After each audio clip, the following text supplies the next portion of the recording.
एक बोरी गेहूं। ए सैक ऑफ व्हीट। प्रतापनगर एक बहुत ही संपन्न राज्य था। वहां के राजा बहुत ही प्रतापी थे और प्रजा का पूरा ख्याल रखते थे। राजा ने पूरे जीवन प्रजा की मन से सेवा की थी, लेकिन अब वो बूढ़े हो चले थे तो मन में बड़ी दुविधा थी कि उनके बाद राज्य को कौन चलाएगा। राजा साहब के 3 बेटे थे। अब तीनों ने एक ही गुरु और एक ही विद्यालय से शिक्षा ली थी, लेकिन राजा ये निर्णय नहीं कर पा रहे थे कि कौन राज्य के लिए सबसे अच्छा उत्तराधिकारी है। अब राजा ने तीनों बेटों की परीक्षा लेने की सोची। एक दिन राजा ने सुबह सुबह सभी पुत्रों को बुलाया और उन सबको एक एक बोरी गेहूं देते हुए कहा कि मैं और तुम्हारी माता तीर्थ यात्रा पर जा रहे हैं। हमें वापस आने में 1 वर्ष से भी ज्यादा लग सकता है। तुम तीनों की ये जिम्मेदारी है कि अपने हिस्से के गेहूं को संभाल के रखना, और जब मैं वापस लौटूं तो तुमको ये गेहूं की बोरी वापस लौटानी है। ऐसा कहकर राजा और रानी तीर्थ यात्रा पर चल दिए। सबसे बड़े बेटे से सोचा, ये गेहूं की बोरी पिताजी को वापस लौटानी है तो इसे मैं तिजोरी में बंद कर देता हूँ। जब पिताजी आएंगे तो वापस दे दूंगा। यही सोचकर उसने गेहूं की बोरी तिजोरी में रखवा दी ताकि एक दाना भी इधर उधर ना हो।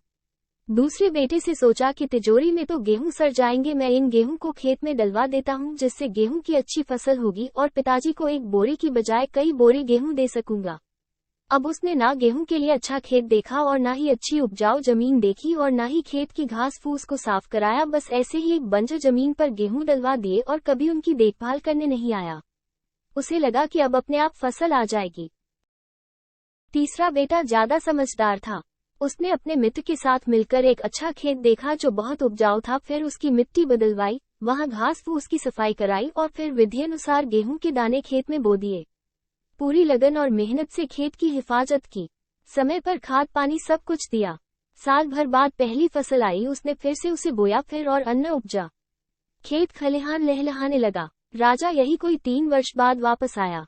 तीनों पुत्रों को देखकर बड़ी प्रसन्नता हुई, साथ ही मन में इच्छा थी ये जानने की कि बेटों ने गेहूं के साथ क्या किया। पहले पुत्र ने जैसे ही तिजोरी खोल के दिखाई, अंदर से बहुत बुरी बदबू आ रही थी। सब कुछ सड़कर राख हो चुका था।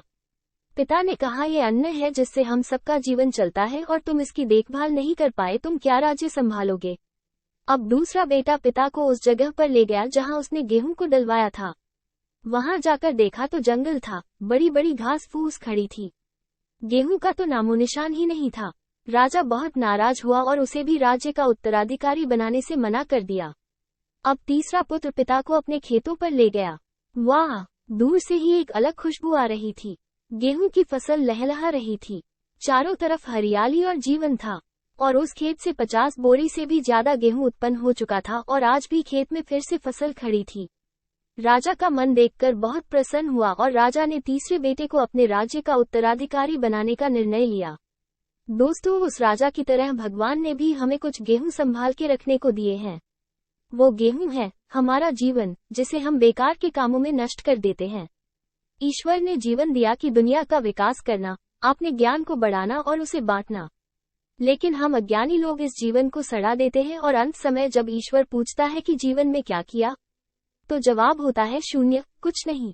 अपने मन की जमीन को साफ करिए, उसमें जो घास फूस है वो हटाइए, मन में जो ईर्ष्या, गुस्सा और व्यसनों को हटाइए और अच्छाई के बीज बोइए। फिर ईश्वर आपसे बेहद खुश होंगे। Thanks for watching. Like, share and subscribe my channel.